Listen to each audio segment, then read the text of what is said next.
불교의 중도와 유교의 중용을 가지고 헷갈려하는 분들이 너무 많고, 실은 큰 중도 가장 많이 듣는 용어 중에 하나인데, 불교에서도 중도를 정확히 하기가 참 어렵습니까? 좀 정리 좀 해주십시오. 중도라고 할 때는 우리가 중고등학교 다니는 가운데 중자를 쓰죠. 예. 도자는 우리가 고속도로 할 때 그 길도자를 쓰거든요. 그러니까 이제 해방 이후에 한국의 학자나 교수나 스님들이 이 중도에 대해서 많이 헤매요. 실질적으로. 이 가운데 중자에 방점을 찍은 것 같아요. 네. 그런데 이제 우리가 중국에서 제가 7년을 중국 고어를 공부하면서 배운 건데, 왜 너나라는 가운데 중자, 나라국자 썼느냐고 하면, 우리 상식으로는 세계 지구촌의 중심에 있는 나라, 중앙에 있는 나라, 이렇게 설명할 줄 알았어요. 그게 아니야. 그러면 뭐라고 하느냐. 야, 너는 지금 가운데 중자로 해석하네? 누릴 중자로 봐야 한다. 이런 뜻이에요. 그러니까 중국이라는 나라는 지구의 가운데라면 저 아프리카 같은 조그마한 나라도 지구본을 그릴 때, 세계지도를 그릴 때 자기 나라를 중앙에 항상 위치해요. 그러면 가운데 중자, 나라국자 하나 다를 바가 뭐 있어요? 그러니까 중국인들은 어떤 생각을 하냐면 누릴 중. 그러니까 중국의 중원의 모든 인민들은 기본적으로 행복 추구권도 누리고 자유도 누리고 복지도 누리고 이렇게 생각해요. 그래서 모든 사람으로서 누릴 수 있는 기본적인 권리 모든 것이 이 나라에서는 다 보장되고 누린다. 그 약간 설득이 있어요. 뭐냐면 유치원 교장부터 대학 총장까지 통일되어 있어요. 교장이에요, 교장. 유치원도 교장, 초등학교도 교장, 대학교 총장도 교장이에요. 그 다음에 행사에 가보면 우리는 메인 테이블이 따로 있잖아요. 의자도 있고 똑같아요. 그런 거 우리가 배워야 합니다. 대학 총장이라고 해서 한 계단 올라가질 않아요. 그러니까 그런 뜻에서는 자기들이 인민이 다 누린다고 억지를 부릴 수는 있어요. 그러면 이 중도라는 것이 가운데중으로 보면 가시 있겠어요, 없겠어요? 변두리가. 있죠. 변두리, 모서리 다 있죠. 예, 예. 그러면은 중은 옳은 것이고 변두리, 모서리는 버려야 할 존재예요. 네. 그래서는 불교의 열린 가르침이 아니겠죠. 그렇죠? 네. 근데 이제 우열이 있으니까. 그렇죠. 어느 존재는 우월하고 어떤 존재는 열등하다면 그건 논리적으로 안 맞고요.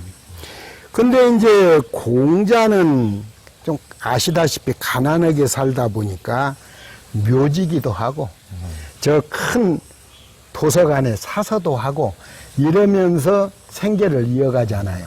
그래서 공자의 직계 아들들은 교육을 제대로 못 받다 보니까 유학계에서 손꼽힐 만한 제자가 없는데 그 손자인 자살한 사람은 제대로 교육을 받다 보니까 유교의 시편 중에 들잖아요. 그래서 자사의 가르침의 책이 한 권 나왔는데 이것이 중용인데 여기에 보면은 인, 의, 예, 지, 신 이것을 유교 오상, 오덕 이렇게 부르죠. 이게 유교인이라면은 기본적으로 생활의 덕목으로 이 5개를 벗어나면 안 된다. 이 5가지를 지켜가면서 균형과 조화를, 그러니까 예의를 지키는 데 있어서도 아니에요. 너무 사양하면 그게 예법을 어기는 것이다. 예도 지나치면 안 된다는 거거든요. 그래서 이제 균형과 조화를 이루어서 인, 의, 예, 지, 신을 지키라는 거예요.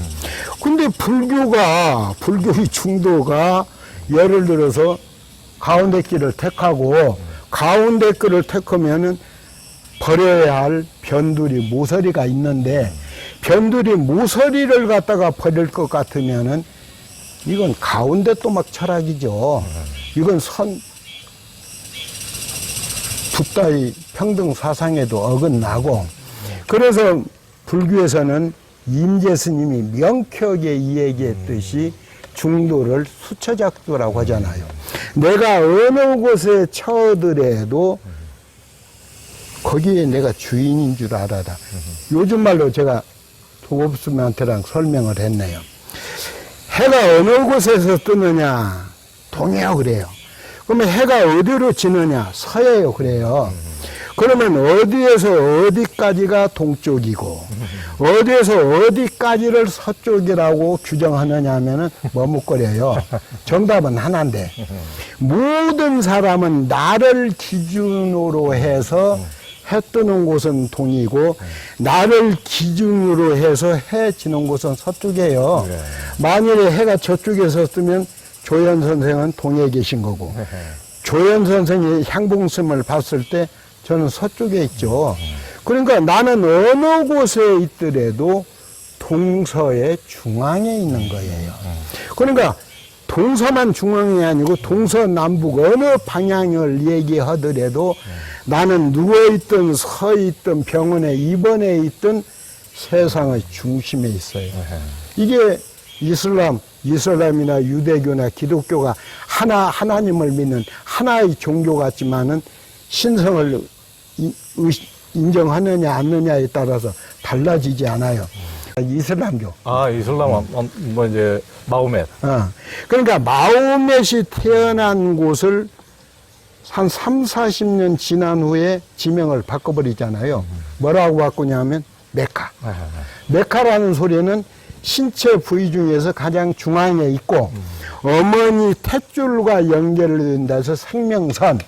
그러니까 모하무드는 최소한 지구의 배꼽에서 태어나셨다고 해서 의미 부여를 하잖아요. 근데 불교에서 얘기하는 중도는 뭐냐? 만일에 가운데를 인식해서 균형과 조화를 이루어서 고도 필요 없고 낮도 필요 없고 중간 위치를 지키라고 하면 줄타는 고개사의 삶과 다를 바가 없어요. 왜냐하면 줄타는 고개사는 부채 하나로 공기의 저항을 가려가면서 우로도 좌우로도 기울지 않게 기묘하게 이 부채를 써먹잖아요. 몽둥이를 써먹잖아요. 그 사람이 한쪽으로 기울면 그건 고개사의 생명이 끝나는 거니까. 그런데 소위 불교의 대표 사상이 중도 사상이 경전에 이런 얘기가 나와요. 이름이 소나인데 소나라는 비구가 좀 멍청하기도 하고 좀 부처님 그 집단에서 좀 소위도 되게 행동을 하니까 부처가 소나를 부르죠. 소나야, 너는 세속예술을 때 뭐 했느냐? 번역을 검은고로 했겠지만 인도는 검은고가 없으니까 검은고 탔습니다. 줄이 느슨할 때, 줄이 팽팽할 때 소리 고르지 않잖아요. 줄이 느슨하지도 팽팽하지도 않아야 그런 소리가 나죠. 이거에 집착해서 한국 학자나 교수들이 균형과 조화를 이루어야 한다는 걸로 나가요.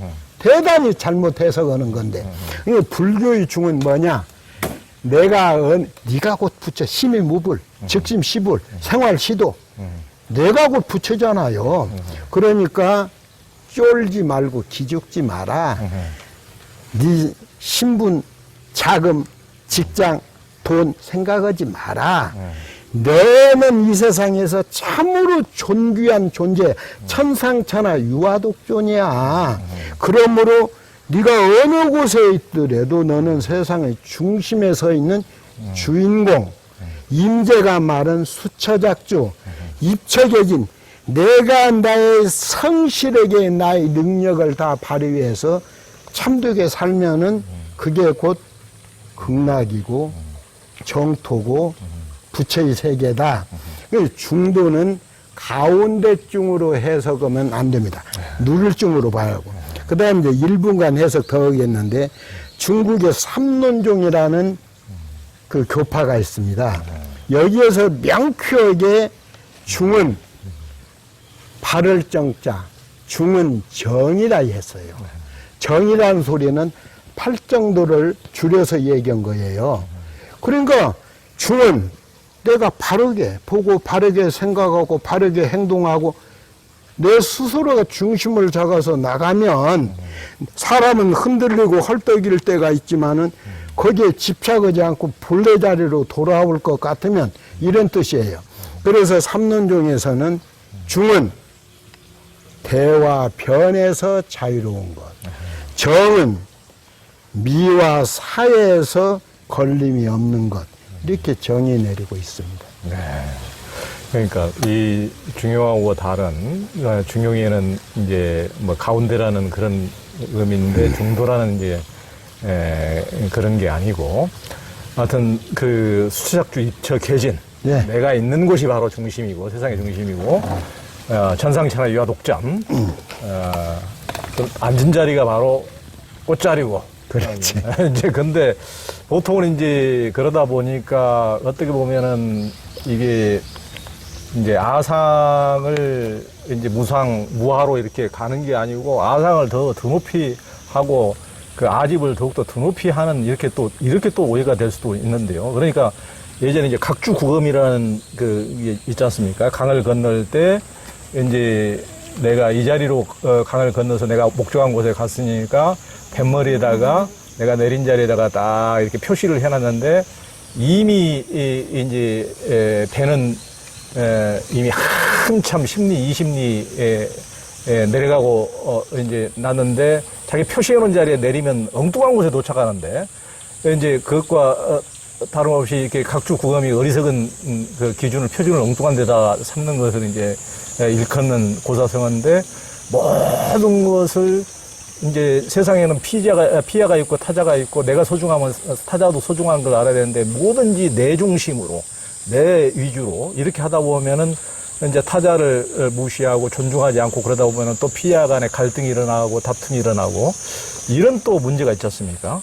이제 그래서 나만이 수천학주 입처계진 나만이 천상천하 유화독존이 아니고 타자도 일체 중생이 다. 일체 중생이 그런다는 것을 명확히 해야 이게 그리고 이제 존중하는 마음을 가질 수 있어야 이게 불국토 정토가 온다. 이게 굉장히 중요한 것 같습니다. 그렇습니다. 그 이제 선불교에서는 무의진인 장자에 나오는 무의진인을 대자유의 상징으로 이제 꼽는데요. 무의진인의 삶이란 무엇입니까? 그게 장자에서 설명하고 있어요. 장자의 제자가 무의진유는 어떤 거예요? 하니까 들에 곱비 없이 곱비 뚫리지 않고 말뚝에 줄 박아놓지 않고 말들이 자유롭게 떼져 다니면서 뛸 때는 뛰고 누울 때는 눕고 저 모습이 무의진인이다. 제자가 또 물어요. 그러면은 저렇게 주인 없이 방목해 놓은 동물들이 무의진을 누리는 거라면은 조금 덜 와닿습니다. 좀 다른 방법으로 설명해 주세요. 그러니까 장자가 드러내지 않고 숨기지 않고 보태지 말고 덜어내지 말고 있는 그대로의 모습으로 살아가는 사람이 무의진입니다. 네가 10분간만 이 네 가지를 실천하겠느냐. 드러내지 않고 감추지 않고 덜어내지 않고 보태지 않는 거. 누구라도 하죠. 네는 몸에 의해서는 실천한다고 할지 모르지만 네 마음속에는 또 다른 네가 1000명, 10,000명이 모여 사는 건 모르느냐. 그러니까 네 곁의 모습은 스승의 말씀에 의해서 드러내줘도 그 침묵을 지킬지 모르나 네 마음속에 천개 만개의 또 다른 너는 끊임없이 드러내고 감추고 보태고 뺄셈을 거듭할 것이다. 그러니까 정말 무의진이라고 할 것 같으면 어둠 속에서 하는 행동, 밝음 속에서 하는 행동이 둘이 되어서는 안 된다. 그러니까 저절로 드러내지 않고 꾸미지 않고 감추지 않고 이런 모습으로 몸과 마음이 하나로 이루어질 때 이 사람을 일러서 무의진인이라고 할 수 있다. 이게 이제 장자에서 나오는 무의진인이고요. 그 다음 이제 임재록에서 나오는 무의진인은 같긴 하지만 조금 다릅니다. 뭐냐면은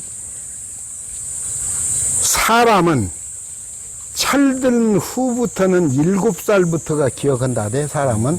그러니까 나 3살 때 기억이야, 4살 때 기억은 거짓말이고, 의사들도 그래요.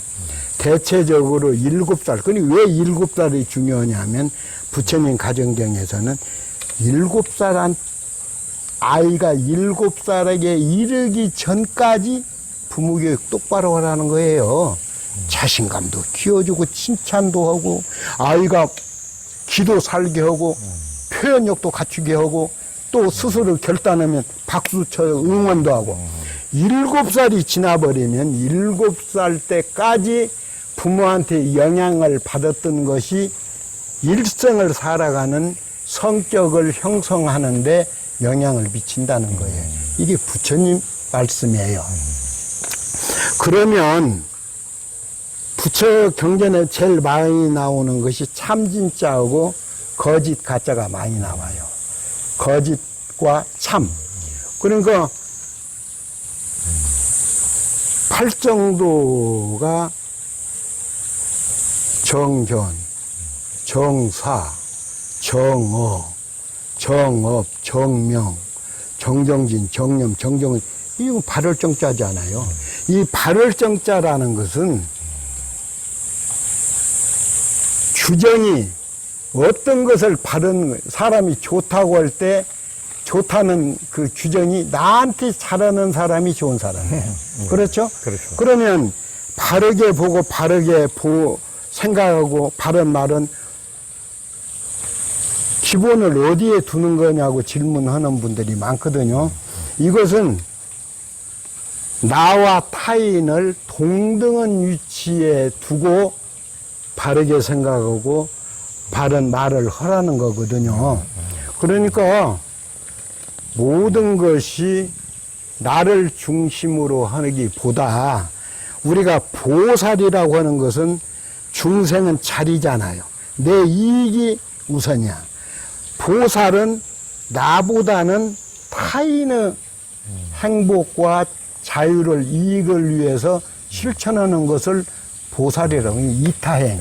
그러듯이 부처가 얘기한 것은 나 중심이 아니고 타인 중심, 뭐 그렇게 생각하죠.